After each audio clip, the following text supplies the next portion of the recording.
Ada sebuah penelitian para sejarawan yang mengungkapkan agama Hindu berasal dari Nabi Nuh. Lalu agama Buddha berasal dari Nabi Zulkifli. Dan Nabi Luth adalah nama lain dari Laos, pendiri dari agama Tahu di Cina. Di video beberapa waktu lalu, kita pernah membahas tentang hubungan Buddha dan Nabi Zulkifli. Dan di video kali ini, kita akan coba membahas tentang benarkah Nabi Nuh ini punya hukum gaib dengan agama Hindu. Sehingga kisah Nabi Nuh ada di dalam kitab atau manuskrip Hindu. Untuk itu, di video kali ini kita akan membahas tentang kisah Nabi Nuh dalam agama Hindu. Assalamualaikum warahmatullahi wabarakatuh, Sobat. Beriman yang dimuliakan Allah. Mohon bantu channel ini untuk terus berkembang dengan cara like, comment, subscribe. Semoga kita selalu dalam keadaan sehat walafiat dan dimudahkan datangnya rezeki dari arah mana saja. Amin ya robbal alamin. Nabi Nuh dikisahkan dalam 3 kitab suci di 3 agama, yaitu terdapat di kitab suci Yahudi, Kristen, dan Islam. Ketiga agama ini biasa disebut dengan agama Abraha atau agama Samawi. Nabi Nuh adalah nabi yang terkenal dengan banjir besarnya. Dalam agama Hindu, Nabi Nuh ini terkenal dengan sebutan Manukna. Manu sendiri bagi umat Hindu adalah leluhur dari umat manusia dan merupakan raja pertama di dunia yang juga menyelamatkan manusia dari banjir besar, seperti halnya kisah Nabi Nuh yang ada dalam Islam. Anak cucu dari Manu ini disebut dengan Manawa, sehingga kata manusia dalam bahasa Sanskerta disebut dengan Manawa. Jadi artinya manusia adalah anak keturunan dari Manuk. Kisah singkat Manu yang ada di Hindu seperti ini, teman-teman. Saat Manu sedang di sungai, tiba-tiba ada seekor ikan yang datang dan memohon kepada Manu untuk diselamatkan. Kemudian Manu memasukkan ikan itu ke dalam sebuah bejana atau wadah. Namun ikan itu malah membesar sehingga wadahnya tak mampu menampungnya. Akhirnya Manu memindahkan ke sebuah tong, namun kejadian yang sama terulang kembali. Ikan itu membesar lagi dan tong itu pun tak mampu menampungnya. Hingga akhirnya ikan itu dipindahkan ke samudra dan Manu baru menyadari kalau ikan itu bukanlah ikan biasa. Ikan itu ternyata adalah awatara dari Dewa Wisnu yang memberitahu Manu kalau akan ada banjir besar yang menghancurkan seluruh kehidupan. Akhirnya Manu membuat sebuah perahu dengan membawa sejumlah benih kehidupan. Wisnu adalah salah satu dewa yang ada dalam agama Hindu yang bertugas sebagai pemelihara dan pelindung alam semesta.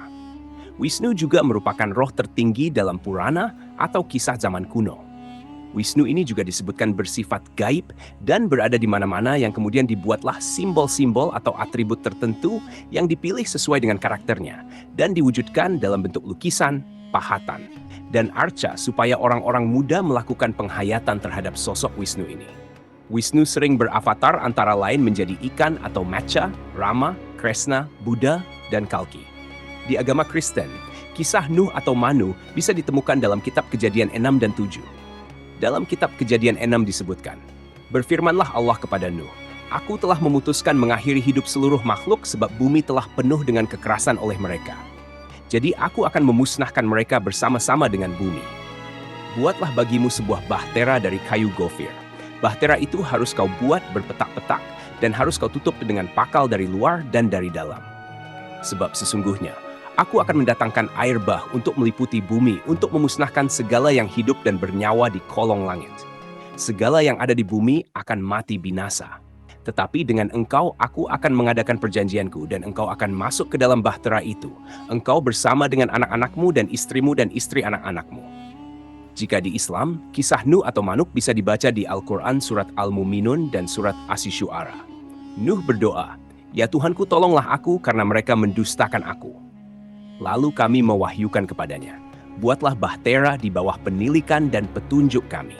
Maka apabila perintah kami telah datang dan tanur telah memancarkan air, maka masukkanlah ke dalam bahtera itu sepasang dari tiap-tiap jenis dan juga keluargamu. Kecuali orang yang telah lebih dahulu ditetapkan akan ditimpa azab di antara mereka. Dan janganlah kamu bicara dengan aku tentang orang-orang yang zalim. Karena sesungguhnya mereka itu akan ditenggelamkan." Al-Quran Surat Al-Muminun ayat 26-27. Nuh berkata, "Ya Tuhanku, sesungguhnya kaumku telah mendustakan aku. Maka itu adakanlah suatu keputusan antara aku dan antara mereka, dan selamatkanlah aku dan orang-orang yang mukmin besertaku." Al-Quran Surat Asy-Syu'ara ayat 117-118. Maka kami selamatkan Nuh dan orang-orang yang beserta di dalam kapal yang penuh muatan. Kemudian sesudah itu kami tenggelamkan orang-orang yang tinggal. Al-Quran Surat Asy-Syu'ara ayat 119 sampai 120.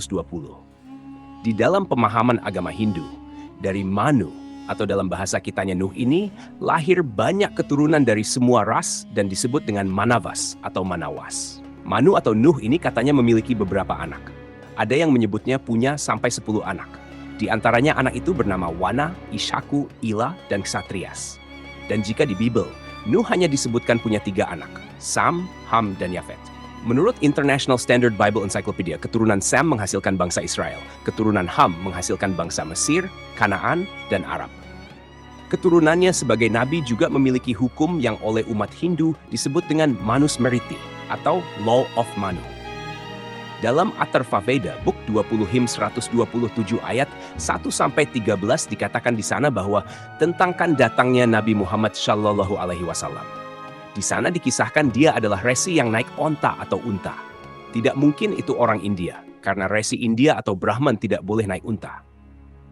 Kemudian berdasarkan Subscribe Book of the East, volume 25, menurut manusia, seperti dikatakan di sana bahwa seorang Brahman dilarang menaiki unta atau keledai. Ini tambahan sedikit. Ternyata cerita tentang Nabi Nuh dan banjir terdapat juga di dalam cerita dari Yunani kuno. Dikisahkan Prometheus menasihati anaknya Deucalion agar membuat sebuah peti. Tujuannya sebagai tempat berlindung karena akan ada banjir yang akan terjadi. Usut punya usut, bencana yang dimaksud adalah sebuah hujan yang berhari-hari dan banjir bandang yang kemudian menyusulnya. Banyak orang yang mati karena peristiwa itu, kecuali mereka yang berlindung ke gunung-gunung yang tinggi. Meskipun Deucalion tidak berlindung di tempat tinggi, namun dirinya selamat berkat peti yang telah dia buat. Setelah terombang-ambing selama berhari-hari, maka selamatlah dia dari banjir besar yang menghancurkan banyak kehidupan di bumi waktu itu. Salah satu suku yang ada di Indonesia, yaitu Batak, rupanya juga memiliki kisah mengenai bencana air bah. Kisah ini berhubungan dengan Naga Padoha, seekor ular raksasa yang dipercaya orang Batak zaman dahulu sebagai makhluk yang memikul bumi. Pada suatu hari, ular tersebut merasa lelah akan bebannya dan kemudian melemparkan bumi yang barat ke lautan. Lalu Batara Guru ingin menyelamatkan anak perempuannya dengan mengirimkan gunung ke lautan dan seluruh manusia. Setelah kejadian itu, bumi akhirnya diletakkan di bagian kepala sang ular raksasa agar kejadian serupa tidak terjadi kembali. Sebenarnya ada banyak kisah-kisah kuno dari beberapa daerah dan negara yang bercerita tentang banjir besar itu. Dan secara benang merah, cerita semua itu memiliki kesamaan. Hal ini membuktikan kalau peristiwa banjir bandang maha dahsyat itu memang benar terjadi pada masa lalu. Wallahu alam bisawab. Jadi itulah kisah Nabi Nuh dalam agama Hindu. Semoga kisah ini bermanfaat. Lebih dan kurangnya mohon dimaafkan. Yang benar datangnya dari Allah Subhanahu wa Ta'ala, khilaf atau keliru itu datangnya dari saya pribadi sebagai manusia biasa. Sampai ketemu di kisah-kisah seru yang penuh makna selanjutnya. Saya akhiri.